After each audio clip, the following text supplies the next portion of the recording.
মেজবান হিসেবে আমরা কি করতে পেরেছি, নিজের পরিবর্তন কতটুকু করতে পেরেছি, এটা আবার জীবনের দিকে তাকালে আমরা বুঝতে পারি।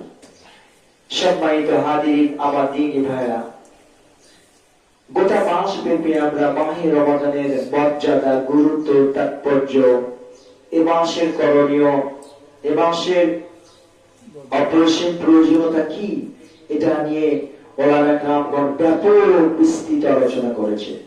সেদিকে আমি যাব না, জাস্ট দুটি পয়েন্টে আলোচনা করে এই জুমাতুল বিদার আলোচনা আমি শেষ করবো। আমাদের সম্মানিত দিনী ভাইরা, কোরআনে কারিমে বাকারার একটা আয়াত আমরা প্রতি জুমায় তেলাওয়াত করেছি।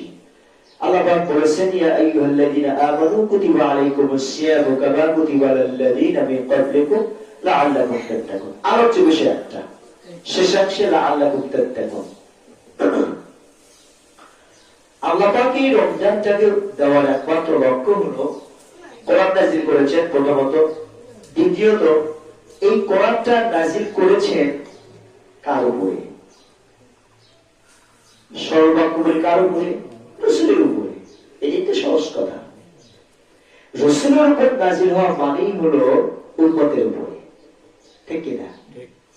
যাহা কিছু রাসূলের জন্য তাহাই তার উম্মতের জন্য, যাহা কিছু নিষিদ্ধ রাসূলের জন্য তাহাই নিষিদ্ধ উম্মতের জন্য, যাহা কিছু বৈধ রাসূলের জন্য তাহাই বৈধ উম্মতের জন্য। তাহলে আমরা জানি রাসূলের মর্যাদা কত, যার সার্টিফিকেট আল্লাহ নিজে দেন। সকল নবীদের নবী, সকল রাসূলের রাসূল, সকল নেতার নেতা যিনি, ঠিক কিনা? তাহলে তিনি হলেন মুত্তাকির সর্বোচ্চ লেভেল, সর্বোচ্চ পর্যায়, ঠিক কিনা? তাহলে একটু বুঝতে হবে, কোরআন নাযিল করলে একই সাথে মুমিনদেরকে কোরআনের মাধ্যম দিয়ে রোজা দিলেন। রোজার মাধ্যমে বলতেছেন যে রোজার উদ্দেশ্য তোকে তাকওয়া বানানো, আল্লাহর ভয়। আল্লাহর ভয় দিয়ে কি করবে? একজন মানুষ যদি মুত্তাকি হয়ে যায়, ঈমানের গুণাবলীতে সর্বোচ্চ মান হলো মুত্তাকি, তাকওয়া।